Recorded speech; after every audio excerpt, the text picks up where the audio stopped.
Eu sou Neila Guimarães. Começamos agora o Café em Brasília, que traz os principais destaques da política brasileira. E hoje eu não estou só.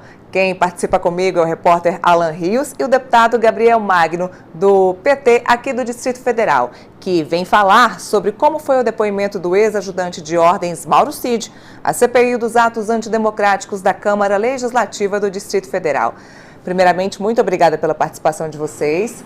Vamos falar a respeito desse assunto que tem dominado a pauta política aqui em Brasília nessa semana. Óbvio, é um assunto que já vem de várias semanas, mas esse depoimento de Mauro Cid, tanto na CPMI quanto na CPI, vem dando o que falar.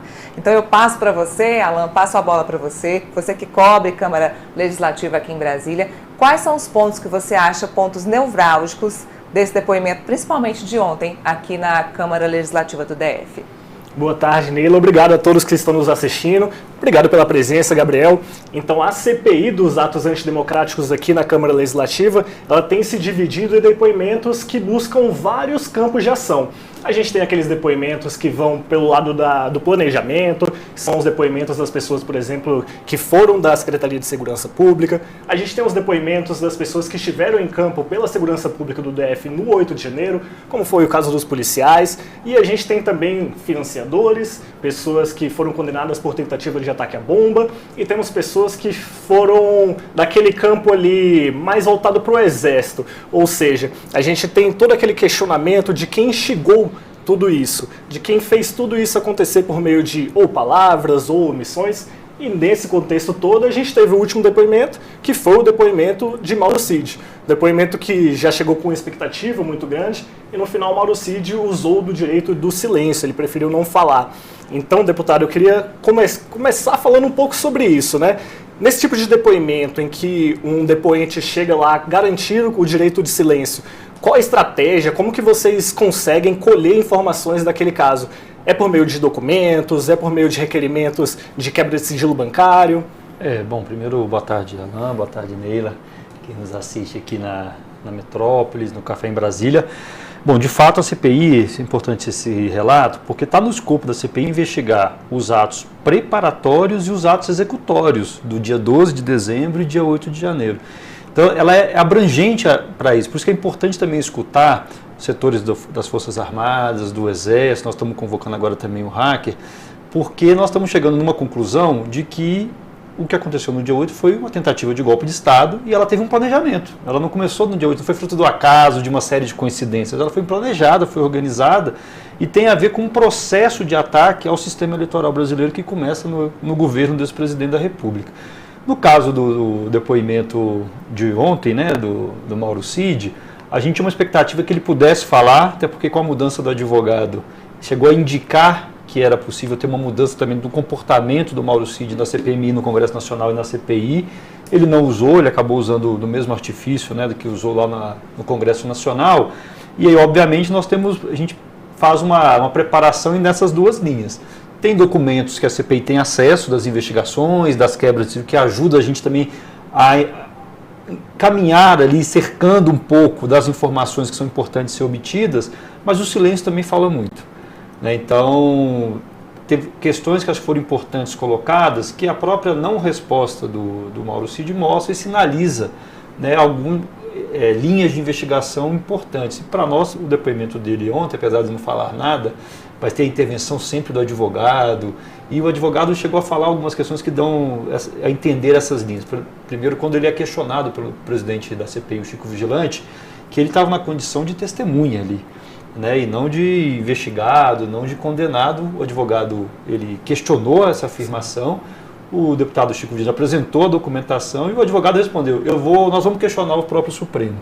Então mostra essa linha que é da nossa tese de que tinha um processo mais articulado no núcleo duro do bolsonarismo que enfrentou não só a justiça brasileira, mas o sistema eleitoral, as urnas, para tentar desmoralizar esse sistema, para criar condições para tentar o golpe de Estado, né, no dia 8 de janeiro, que não deu certo. E o Mauro Cid é uma pessoa diferente do que ele disse, que o cargo de ajudante de ordem é um cargo estritamente técnico, é só uma secretaria indicado pelas Forças Armadas. Não é verdade. O Mauro Cid, ele faz parte do núcleo duro da família, do clã Bolsonaro, político, pessoal, e obviamente a partir das atribuições técnicas do cargo, mas que ele também extrapolou várias dessas atribuições, que é uma prova de que ele não estava lá só meramente protocolar a ação dele enquanto ajudante de ordem. Era uma função política muito próxima, inclusive, do núcleo duro do bolsonarismo e do próprio ex-presidente da República. E é interessante, deputado, que ele entra naquela linha de depoentes que fazem parte da suspeita de pessoas que poderiam estar planejando um golpe de Estado. Tem outra linha também de investigação, que é a linha de pessoas que foram omissas, as pessoas que não necessariamente estavam planejando um golpe de Estado, mas às vezes acabaram não planejando da melhor forma a segurança para o 8 de janeiro, né? Eu queria que você comentasse um pouco sobre o planejamento, porque em uma das sessões da CPI aqui dos atos antidemocráticos, você chegou a pegar todo o protocolo de ações integradas de outras manifestações e comparar. Eu queria que você falasse um pouco sobre isso, deputado. Essa, inclusive, é uma divergência que nós temos com o depoimento do Anderson Torres, né, que chegou a dizer que o planejamento foi perfeito, o erro foi da operação. E a gente viu, já demonstrou que teve problema também no planejamento, né? Obviamente teve um problema de operacional. A tese que alguns tentam comprar e vender de que teve um apagão na Força de Segurança Federal, e isso explica o que aconteceu no 8 de janeiro, para nós ela é uma meia-verdade, porque o apagão obviamente aconteceu. Nós estamos acostumados a fazer, vocês estão acostumados a cobrir aqui manifestações na capital da República há muitos anos.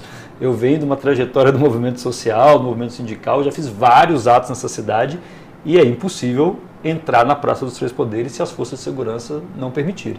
A gente já viu isso, já foi mais do que provado. Então teve um erro operacional, mas na nossa opinião esse erro não foi fruto do acaso. Alguém mandou apagar, alguém apertou o disjuntor que promoveu esse apagão nas forças de segurança e ele está envolvido com uma escala superior dessa hierarquia das forças, tanto na Secretaria de Segurança Pública, o próprio Anderson Torres era um agente desse núcleo duro também do ex-governo do presidente Jair Bolsonaro e um elo de ligação entre o governo Bolsonaro e o governo ibanês. Nós chegamos até a questionar, pós-eleição do ano passado, o próprio governador ibanês para não nomear Anderson Torres secretário de Segurança, porque não tinha necessidade, era um gesto e um sinal muito ruim que o governador fazia depois das eleições, depois dos resultados de nomear o Anderson Torres. Ele insistiu na nomeação, a gente viu no que deu. Então, é fundamental chegar, e aí, Alan, teve um processo que nós na CPI estamos, nessa próxima semana, apresentar, porque o operacional das Forças de Segurança aqui do Distrito Federal, inclusive o comando da Polícia Militar foi presa nessa última semana, ela revela que eles foram para a CPI e mentiram. Porque o depoimento que eles apresentaram lá não condiz com a linha de investigação que saiu agora pela Polícia Federal pedindo a prisão desse alto comando. Então é uma crise também nas forças de segurança muito sem precedentes na história da República. Você tem todo o comando da Polícia Militar presa, mentiram na CPI, de acordo com a investigação que foi apresentada, inclusive contaminada, isso está no documento da própria Polícia Federal, né, contaminada ideologicamente com esses agentes do alto escalão da Polícia Militar estimulando o que aconteceu, infelizmente, no dia 8, que permitiu. E vários que foram na CPI, inclusive generais do Exército, chegaram a dizer, e com muita nitidez, se tivesse feito a barreira na altura da rodoviária, nada disso teria acontecido. Ali, talvez, foi, do ponto de vista operacional, foi o primeiro problema que desencadeou a série dos outros problemas. Isso é o planejamento. Sim. Era só ter feito a barreira, como já fez em vários outros atos, como teve na própria posse, no dia 1º tinha uma barreira ali na altura da L2, com revistas, e que permitiu que as pessoas só depois pudessem passar, e no dia 8 não teve. Alan, posso fazer uma pergunta? Claro, fica à vontade. Aqui no Café a gente gosta de falar bastante de bastidores, então a gente faz uma retrospectiva da Semana Política, contando também o que a gente, como repórter, viu nos bastidores das nossas coberturas. O deputado acabou de falar que antes da nomeação de Anderson Torres pelo governador ibanês, vocês chegaram a ter uma reunião com o governador pedindo que ele não fosse nomeado. Quais eram os motivos para que ele não fosse nomeado e quem seria essa outra pessoa para assumir esse cargo? Nós fomos, inclusive foi noticiado, né, essa reunião, nem foi uma reunião que não foi, que ela foi sigilosa nesse sentido, foi a bancada do Partido dos Trabalhadores. Então estava presente o deputado Chico Vigilante, a deputada Arlete Sampaio, que ainda era parlamentar, e a bancada eleita, né? No caso eu, o deputado Ricardo Vale, e também a presença da deputada Érica Cocai, deputada federal. Vamos fazer um pedido para o governador para não nomear o Anderson Torres a partir dos indícios que estavam sendo dados. Por que nós fizemos esse pedido? Primeiro porque o Anderson Torres, naquele momento, já era alvo de uma série de investigações, né, da sua relação no Ministério da Justiça, no seu próprio comportamento como secretário de Segurança aqui no Distrito Federal, no início do governo ibanês, e que não havia necessidade desse gesto por parte do governador. Nós entendemos que o governador ibanês fez campanha para o Bolsonaro, foi um aliado, né, do presidente da República, o Bolsonaro, mas a eleição tinha passado.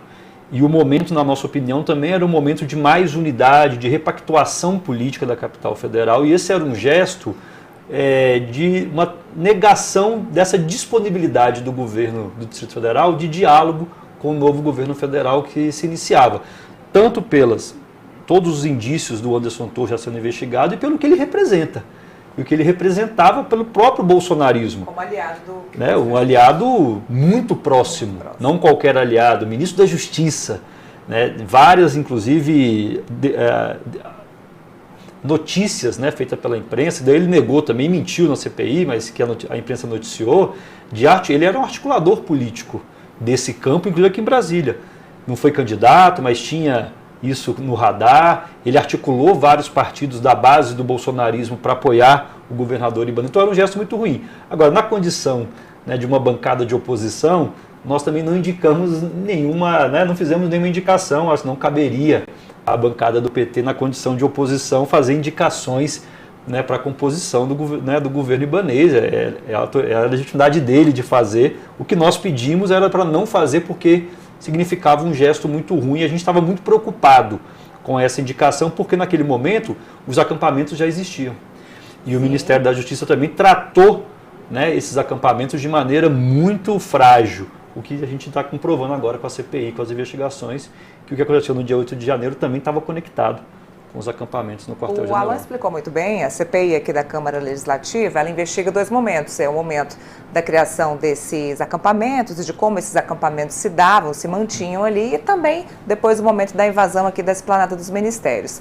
Anderson Torres deixou bem claro no depoimento dele lá no Congresso Nacional de que a viagem dele para os Estados Unidos, nesse mesmo período, assim que ele resolveu começar a trabalhar como secretário, assim que ele tomou posse, ele já viajou. Ele disse que essa viagem foi liberada pelo governo aqui do Distrito Federal porque ele merecia férias, enfim, ele tinha férias acumuladas.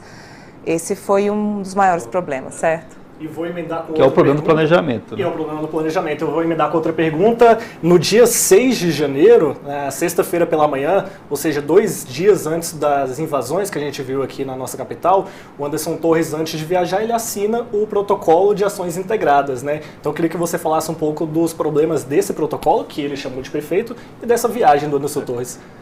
Acho que ilustra e prova o problema do planejamento, não foi um problema só operacional. Bom, primeiro que nós identificamos que o PAI, né, o Protocolo de Ações Integradas, ele tem uma lacuna enorme.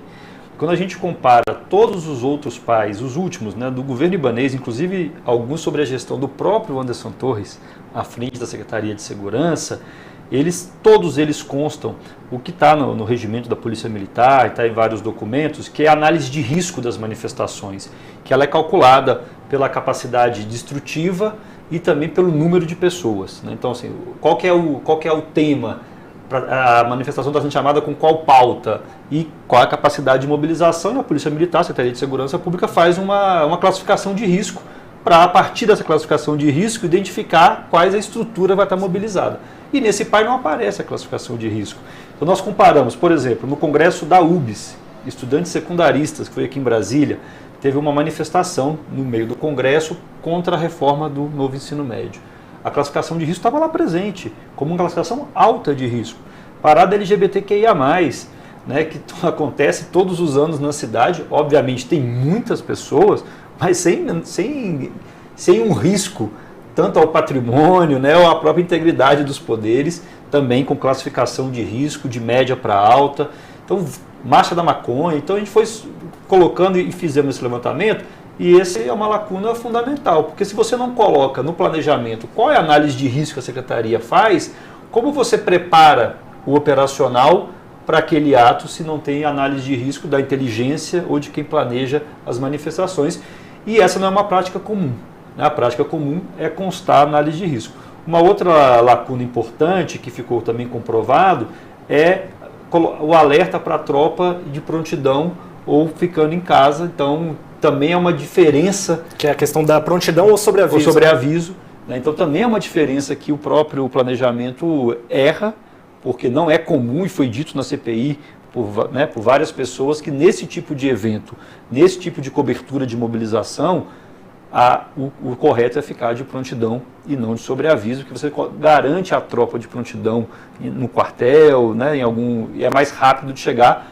Esse foi um dos vários policiais que estavam na operação disseram isso na CPI. Um dos problemas foi o atraso e a demora para a tropa chegar depois da invasão e a própria mobilização do efetivo, que foi muito aquém. Então são várias coincidências.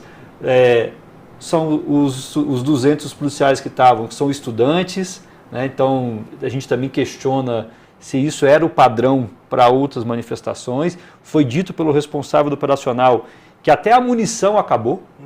Né? Então a gente nunca tinha visto também uma falta de preparação para uma mobilização dessa, que as forças de segurança ficam sem munição e inclusive erraram o calibre, né, com a bala que foi usada, porque usaram uma arma e que a bala de borracha não podia passar. Então teve um momento da operação que quando o policial ia atirar não conseguia mais atirar porque travou. Então tem uma série de erros de planejamento que, na nossa opinião, não são coincidências todas que levaram a isso. Então teve um problema grave no planejamento. E a viagem do Anderson Torres, ela entra nessa outra série de esvaziamento das forças de segurança nesse momento. Porque desde o dia 4, inclusive o Metrópolis e outros meios de comunicação anunciavam já a convocação para os atos do dia 8, já tinha notícia dessa mobilização. A convocação que não era para uma mera manifestação, era para a tomada do poder. Né? Então, no dia 4, isso vai para a imprensa. Ou seja, na nossa opinião, a inteligência das forças de segurança deveriam saber disso antes do dia 4. Porque dia 4 o público geral fica sabendo da convocação. Então, era óbvio que isso já deveria estar sendo em alerta, né, pelas forças de segurança.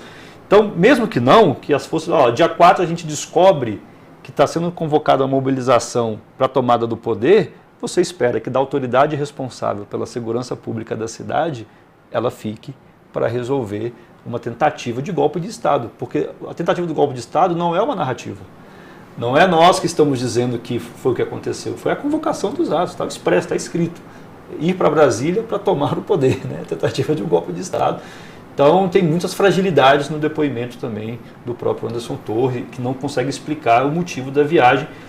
E uma outra questão que foi também colocada, que é a questão do dia 8, o cansaço da tropa. E por isso tudo esse processo aconteceu. É óbvio que a gente entende a dificuldade que é hoje, infelizmente, né? Falta concurso público, falta nomeação, condições de trabalho melhor para os servidores públicos, todo do Distrito Federal, inclusive da segurança pública, mas isso também não pode ser a desculpa para que se aconteça algo do gênero, porque senão nós vamos entrar numa seara que em janeiro a tropa e as forças de segurança elas estão sobrecarregadas, então é o momento ideal para cometimento de qualquer tipo de prática ilícita na capital da República. É preciso cuidar das forças de segurança. Então, mesmo que esse seja um argumento que já foi levantado, inclusive na CPI, como uma tese do porquê aconteceu o dia 8, também a gente entra na lógica da omissão. Por que deixamos, né, as tropas tão subvalorizadas, tão estressadas para não dar conta, por exemplo, de proteger a cidade, né, durante uma tentativa de golpe de Estado? E já que o assunto é a tropa que a gente tinha aqui no DF, como que a CPI viu essa prisão da alta cúpula da PM que aconteceu recentemente? É muito preocupante, né? Muito grave, não tem precedente na história, né? Então, e eu acabei de dizer também, esse alto comando, inclusive que foi preso, mentiu na CPI, porque a maioria deles estiveram na CPI, deram depoimentos que contradizem agora as investigações e o que aparece. Então nós estamos conversando para reconvocá-los. É importante agora reconvocá-los para eles precisam esclarecer, primeiro porque mentiram, né, e segundo, de fato, o que aconteceu e os motivos que levaram ao que a denúncia, né, e o motivo da prisão, a essa corrupção do ponto de vista ideológico, esse aparelhamento ideológico das forças de segurança, para você ter um comandante das forças de segurança, da Polícia Militar, que nós temos total respeito a essa instituição, dizer num grupo de WhatsApp que era para deixar porque o presidente ia acionar, ia ter o golpe de Estado, não é compatível, né, com a história, com a missão da Polícia Militar, o comportamento desse alto comando. Para a gente encerrar o nosso debate, uma questão bastante importante, isso porque a gente está vendo uma conversa, uma discussão a respeito de atos antidemocráticos do 8 de janeiro, tanto na Câmara Legislativa aqui do Distrito Federal, quanto no Congresso Nacional. E a pergunta que eu faço é, existe uma conversa entre essas duas CPIs? Existem trocas de provas ou trocas de depoimentos? De que forma essas duas comissões estão conversando?